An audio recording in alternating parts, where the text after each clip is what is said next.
I went to a college that was integrated into a big city, so even though there was a campus, there were plenty of shops, back streets, public transport, and just regular people walking around. So I was part of a club that went late into the night. I usually only stayed until 9:30 p.m. and would then leave, usually with a friend. The club was in the center of the campus while I lived east of it, so a 15-20 minute walk or so. This was a foggy late fall, early winter night. My friend had left early because they weren't feeling well. I ended up staying late and began my walk close to 10:30 p.m. So I started walking down a back street that was quiet, but led right to my dorm. It was after a few minutes that I heard footsteps somewhere behind me. I stopped, thinking it was a jogger, and moved to the side to let them pass. But then I noticed that there was no one coming, and the footsteps had stopped. I shrugged and started walking. Then the footsteps started up again. I stopped, and it stopped. I started to get a bad gut feeling and quickly walked to a side street that connected to the back street to a bigger main street. This street had a lot of lights, plenty of cars, and still a good number of people on it. I walked back to my dorm from there. Next morning, I woke up and checked my emails. One was from the campus alert system. Apparently, an hour after I got back to the dorm, someone was stabbed on the back street. Victim was rushed to the hospital and survived, saying that the perpetrator followed them down the back street before stabbing them. Perpetrator never got caught, but I have no doubt that this was the person who tried to follow me. I'm so glad I trusted my gut. After that, I made sure to never stay at the club past 9:30, and to always leave with someone who was at least walking in the same direction as me.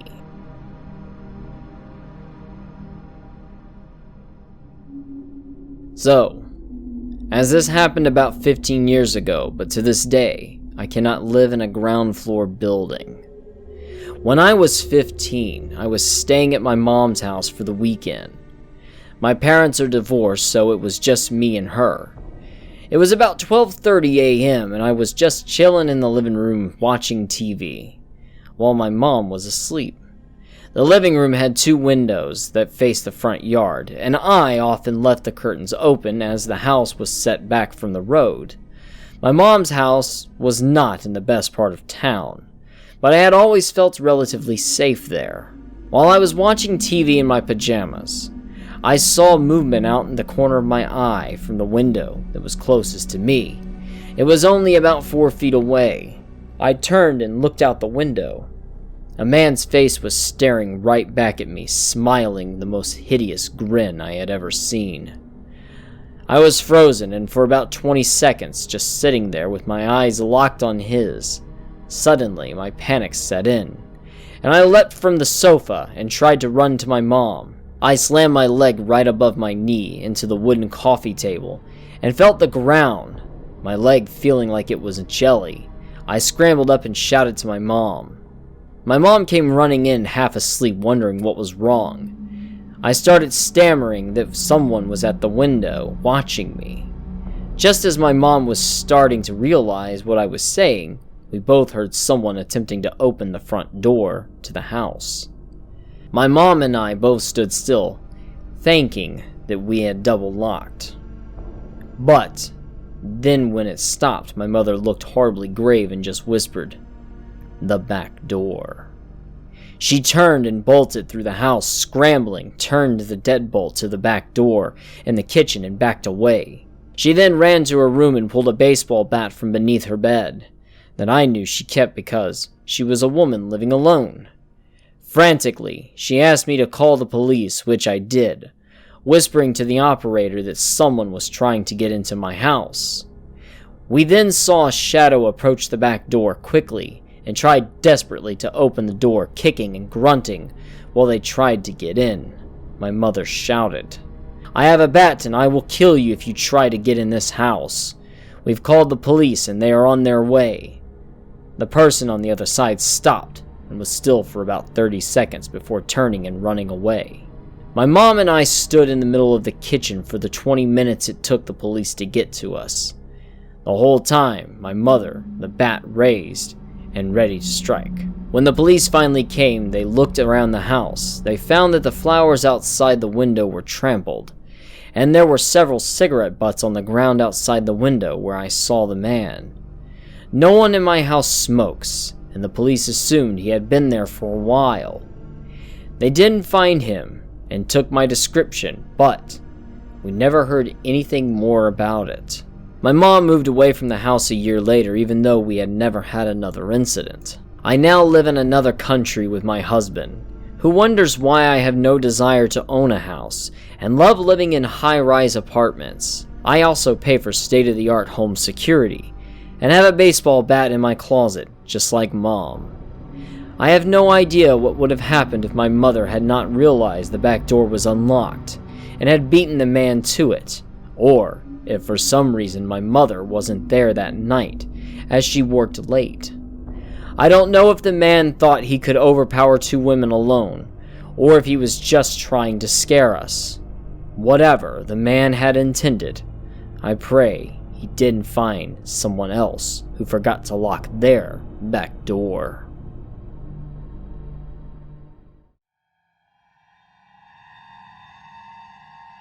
Around the age of 6 years old, my brother and I went to a sleepover at our friend's house. The whole day was normal, playing at the park, riding bikes around the neighborhood, etc. Our friend lived in a bungalow. The rooms facing the street were the kitchen and the living room, and at the back of the house were the 2 bedrooms. For context, to enter the house from the street, you had to go through a gate to the left-hand side, which had a path running all the way down to the back garden. There's no other way to get into the back garden other than that gate, and there'd be no reason for someone to even be in the garden unless you were invited around. Back to the story. There were 4 of us sleeping in the same room that night. I and a friend were on a mattress on the floor, and my brother and our friend were in that bed next to us. It was typical of us to all sleep tip to toe. Both me and my brother were sleeping in the same direction, where we could see out the window. At some point during the middle of the night, I woke up and instantly saw the silhouettes of what I assumed to be a man and a woman standing at the window staring in at us. I remember my first instinct being that it must be my friend's parents, but then I heard his dad snoring from the room next door. I was so scared that I didn't move or make a noise. Not knowing what to do, I closed my eyes as tight as I could and eventually fell back asleep. In the morning, I didn't mention anything. We ate breakfast, then me and my brother left to walk home. After a few minutes of walking quietly, my brother stopped walking and said, "I didn't want to say anything because I was really scared, but last night I woke up and saw a man and woman looking at us through the window." Obviously paraphrasing here, it was 20 years ago. In the past few years we've spoken about it with the host, and he said nothing like that had ever happened before. No idea what the intentions of these people were, but I'm glad we never had to find out.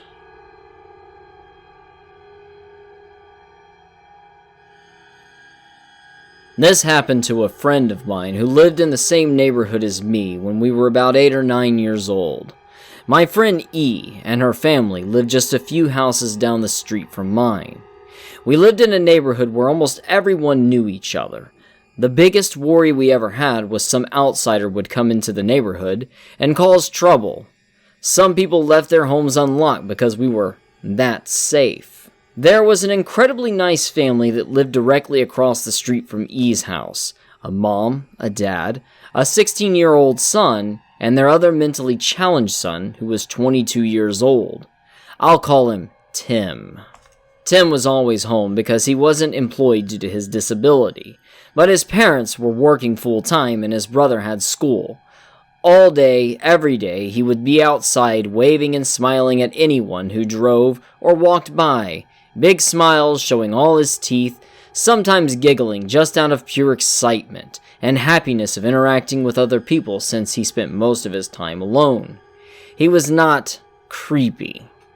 One day, E was sick and didn't go to school. Even though she was only 8 or 9 years old, E was allowed to stay home sick by herself. Plus, her mom was going to be home around 2 anyways, since she only worked part-time and the neighborhood was safe. E locked all the doors except the one that led into the garage. They used this as their front door because it was easier in these cookie-cutter houses to just open the garage, pull in, get out of the car, close the garage, and walk into the house through the unlocked door that led from the inside of the garage to the inside of their home. This is obviously not the safest way to protect your home from intruders, but we literally all did it, as if a flimsy garage door could keep anyone from getting into it if they want it. The worst part is that they had an outside cat and kept the garage door cracked just enough for him to get inside for his food or shelter if he needed to. So E's asleep, feeling sick and with a fever. All the doors and windows are locked except the door leading to the cracked garage door. Tim was bound to know she was home alone since he was outside the front of his house all the time.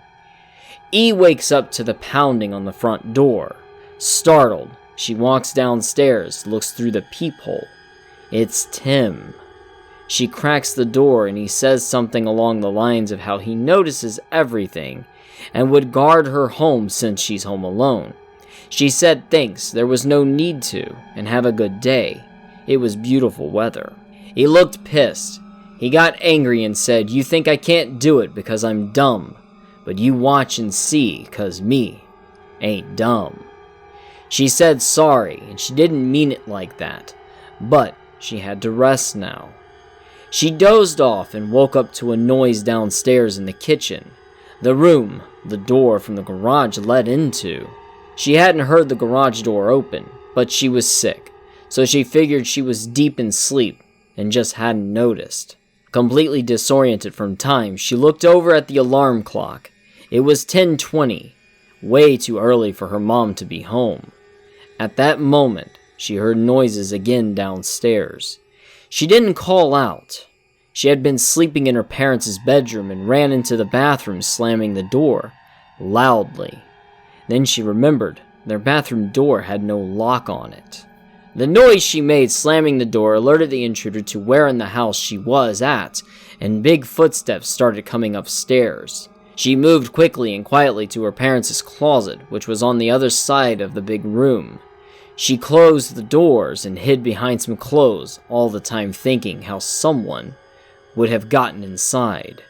She remembered that garage door was cracked for the cat, slightly, but not close enough for a thin person to slip underneath. Tim walks into the bedroom. He is tall and thin. She can see him through the slotted closet doors. She sees him holding a knife and did everything she could to not scream. He quickly went to the master bathroom, where she was just moments before. These cookie-cutter houses only had about 3 floor plan layouts, so it wasn't hard for him to find.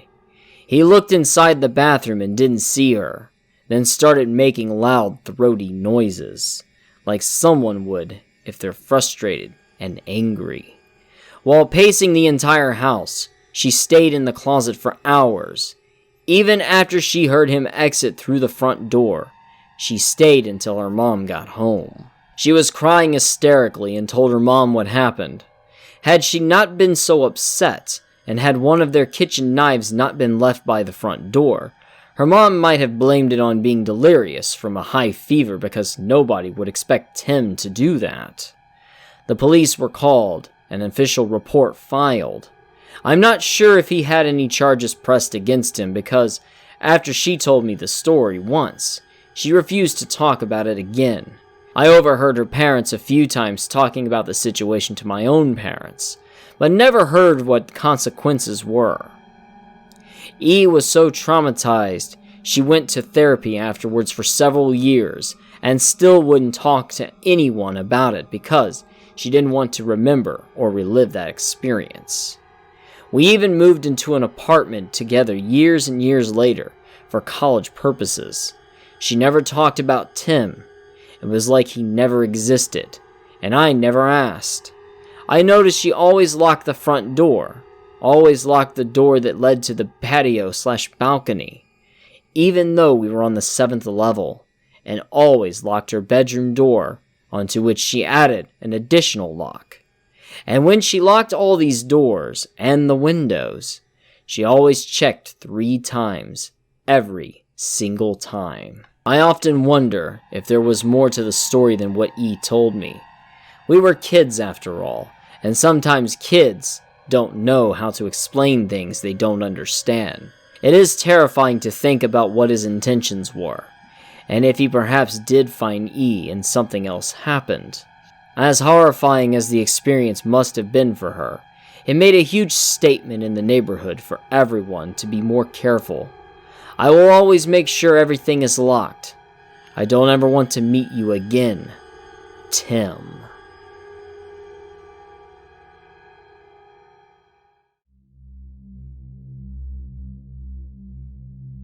This happened about 13 years ago. I was 10 at the time and my brother was 8.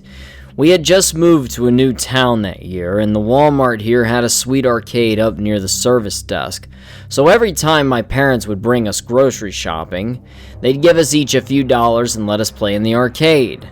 The town had an incredibly low crime rate, and the arcade is at the front of the store where dozens of people are checking out. So, what could possibly go wrong? My brother is playing the claw machine while I'm standing on the side of the machine trying to help him angle the claw perfectly above a stuffed animal he's trying to get. Suddenly, this random hillbilly walks up to the claw machine next to us, inserts a quarter, and begins moving the claw around.